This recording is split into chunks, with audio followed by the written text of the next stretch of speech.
Northstar Park out in Davis, California. We're looking at Northstar Pond, and over there is going to be some Canada geese honking away, some red-winged blackbirds that are going to be singing their song. I'm going to be here talking about the birds as usual, and right now it's a nice 63 degrees Fahrenheit, 17 degrees Celsius, blue skies across the entire way. It's nice and sunny. It's gonna get hot later today, that's for sure. May 18, 2022, and as I said, I'm here to talk about the birds. I'm answering the question of how to birdwatch in the vein of my last video, why to birdwatch. We are here out in the wild, so let's get started. In this video, I'll be going over 3 parts. The first part will be me demonstrating the various different methods that I know on how to birdwatch. Then the second one will be on the process of identifying the birds that you see out here, out in the wild. And then the third is what I believe is just some suggested information that I think is necessary to the birdwatching experience, both before you get outside and out in the wild and while you're doing it there.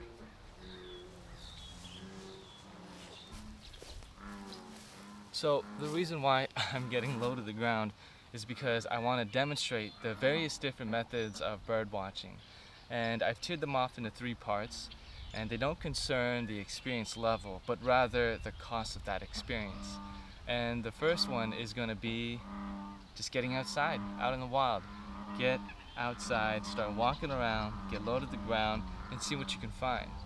Here at Northstar Davis Park is a pond, so that attracts a lot of waterfowl. So there's going to be a lot of ducks, a lot of geese, and so on and so forth. And what's really nice is that sometimes they come through the bush here, out of the water, and they start walking around the park grounds. Just a month ago I was here, I saw some Canada geese with some goslings falling at the feet of the parents. And then a couple days ago I came back to scout for this video, and I saw what I hope is the same family, and those goslings going from this size to this size. So it's a pretty neat experience to be able to see them come so close to us humans, us people. And also, of course, see the growth of those little babes. You can not only see the waterfowl here at the park, but at most parks you can see other kind of birds like sparrows, finches, maybe some crows, maybe some ravens even. Sometimes there's even hawks here because of the ag culture around here in Davis. But nonetheless, this is going to be the first level, just getting outside, walking around. Cost-free experience. Pretty nice if I'd say so myself.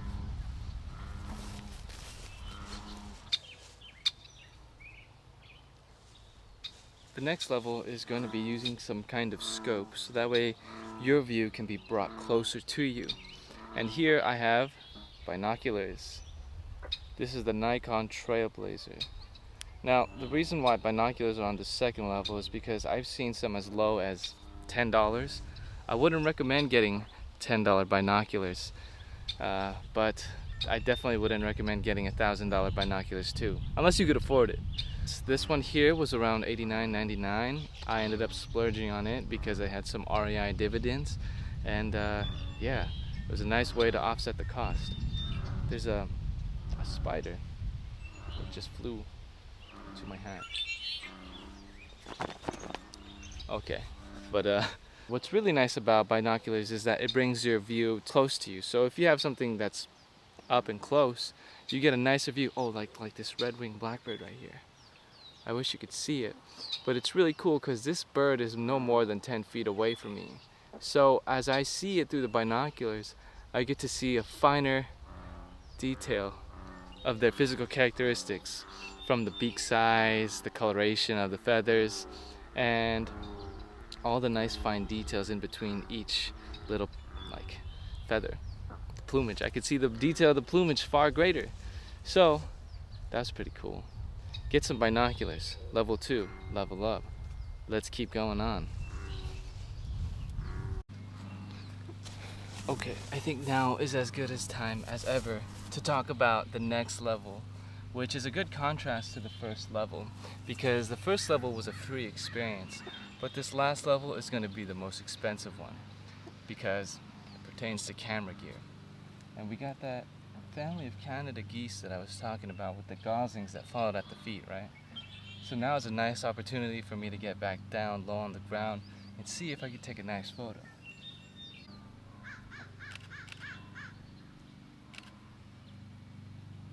Breaking out a camera for bird watching is a great experience, but I will say two things about it.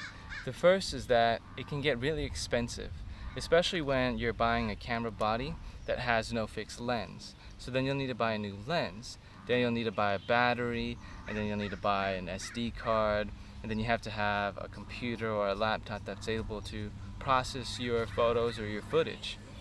And then of course you're gonna have to end up buying more storage because all these images and footage, they just pile up. So expense after expense is what you'll get if you start investing in photography or filmmaking. But the other thing I want to talk about is that it becomes an experience that I would say makes bird watching all the more memorable. Say you have your first milestone sighting and you have a camera. You take a photo or you take some footage of that bird. It becomes immortalized, as you know a photo in a movie does. It's a picture that lasts forever, essentially. And in that sense, you can do two things with it, in that this archive can be scientific in a way. You get to document the behavior and then the lifestyle and sensibilities of these birds. And then of course, on the other hand, some people, myself included, I must admit, I do photography and filmmaking of these birds, of wildlife in general, because it excites me to get a beautiful frame of nature doing its thing. And in that sense, it becomes an aspect of storytelling. I'm telling the story of nature. And I don't want to say it's going to detract from the experience of bird watching, because I think it simply just enhances it. If anything, maybe augments it. But yes, we are here with the camera. I broke out the binoculars. I'm back down on the ground. I think this is a good segue into figuring out how to identify these birds with all of these photos, videos, and just memories of what you're looking at stuck in your head. Bird ID. Let's go. So the way bird identification works, at least for me, my process is that I like to have my sighting and then make some observations from there. So when I'm making these observations, I note physical characteristics and also behavior, if any. There are 3 birds out in the water. They got the webbed feet. They have maybe like a orange, pinkish coloration to them. We got a white undercarriage, black, brown, and gray coloration throughout the plumage, especially on the chest and the feathers. And around its neck, there's like this white ring, if I can see it properly. Not at a good angle here. The head is all black, maybe even purple or green, depending on how the light's hitting it. And the bill is also black. And the eyes, as far as I've been able to see, they're also black. The tail, oh, look at that, showing it off a little bit. The tail is white for the most part. When I have all that information cued in, I will either write it down or I will leave it to memory. And then more often than not, really, because I have a camera, I take a photo or some video and then I look back at the footage and then I take those notes down by writing it rather than verbally cueing it in.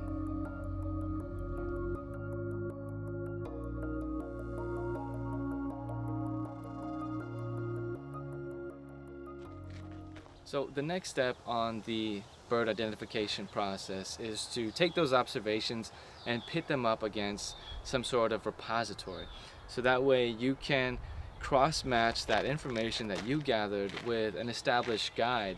So that way your findings are more sound. A good place to start to figure out that kind of information is on that local level. So here at Northstar Park, we're lucky enough to have this kiosk that has a list of species, a species account of all the birds that frequent here, whether it be permanently or temporarily. That's a nice way to have a better understanding of what's here locally and immediately. You can get a guidebook, but there's a lot of guidebooks out there that are more broad in the sense that some guidebooks will cover a specific region. Some might cover specific birds like waterfowl or desert birds. So if you don't want to use a guidebook tool, you can also use the internet, which of course is a free source. It just requires a little bit more deliberation because there's some discrepancies that can surface while using the internet, as we all know. Okay, I'm back at my house in a controlled environment where I can sit with my thoughts and make some sense out of what it is I saw out in the wild today. And the way I'll show you is by going through a quick and dirty view of how I use the internet to do my own research. That way I have a better understanding of the bird myself without having to rely on the application. And then of course I'll follow up with a validation from the application that I use on my phone, which honestly makes the identification process of birdwatching far easier than I could ever ask for. This is a freeze frame image from the sequence earlier. The birds in here will be my reference for this quick and dirty view of how I do the research myself.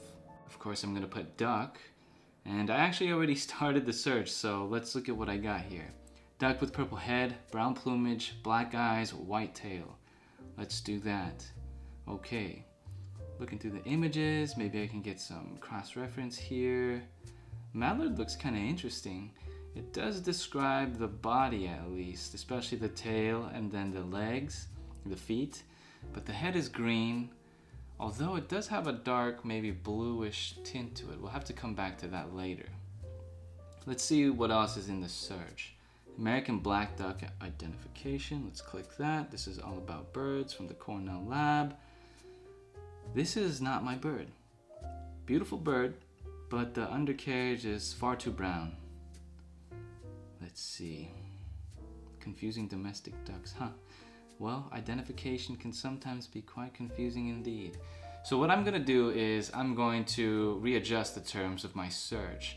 I'm gonna put in mallard only because I've already done that earlier and it's what kind of led me to a more definitive ID. So we're gonna do mallard with purple head, brown plumage, black eyes, white tail. So the images don't give me too much in terms of a difference, but I did see this one post here at Birdwatch, which is also part of the Cornell lab. This is more of like a community, and it says here rare blue-headed mallard. And someone explained that blue-headed mallards do exist. So I'm gonna leave it up to this person's own citizen science and see what the cross-reference I'm gonna do on the Merlin app will provide me. The app that I like to use is called the Merlin Bird ID app. It's by the Cornell lab, and it's a huge repository of, over here it notes, 8,500 different species of birds that can be seen throughout the world. The way it works is you want to start by downloading a bird pack. For me, I have it based in US West Coast. You can also do US and Canada among other areas, but for me, I wanted to narrow it down to where I am. Now, it has 3 different kinds of ways of IDing. You can just do a simple library of bird IDs, you can do photo ID, and then sound ID. I'll show you how the library of birds looks like. You're going to start by plugging in your location. I'm here in Davis, California. I saw the bird in May 17th. You can choose the bird's size, of course. I'm going to go with the crow size because it's kind of like a duck. I put in the colors, black, brown, maybe even white. No, I'll go ahead and not do white. Swimming and wading, that's going to be the behavior. And then here we go. And then of course it'll give you a library of birds with photos that really help with the identification process. There's that mallard. That's the one I'm going to be looking for here. But I really want to use and take advantage of the photo ID part of the app because I do have a photo. And it'll be all up to algorithms to give me the kind of matchup I need. So I have the photo from that sequence earlier. I'm going to zoom in on this duck because it's the most clearest image and clearest view of that bird. Alright, we're going to go ahead and say Davis, California. May 17th. All right, identify. Oh, looks like the mallard might be the one. Let's see. One thing about the mallard that's really interesting is that it frequently hybridizes with those species, the ones here listed as the American black duck, mottled duck, and Mexican duck. Any bird with extensive white in the tail or curled feathers above the tail has some mallard genes. Great. So I'm going to say that this is my bird. I think the beak was not black, but more so covered in mud, and in fact was yellow or orange. This is my bird.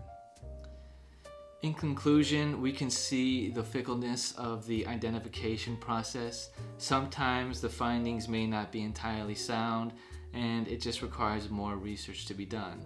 And of course, keep in mind, some scientific findings might be sound, but end up being changed later on because science is always proving itself wrong, or rather contributing to the better understanding of what is trying to be known. And I think the best way to approach bird watching is to approach it with a growth mindset.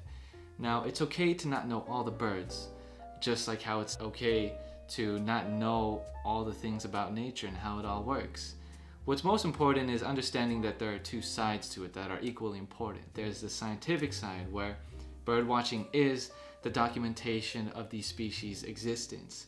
And then there's the other side, on the other hand, the entertainment side, where just simply getting outside out in nature is what could be asked for of this activity, because we then start fostering that closer relationship with the natural world.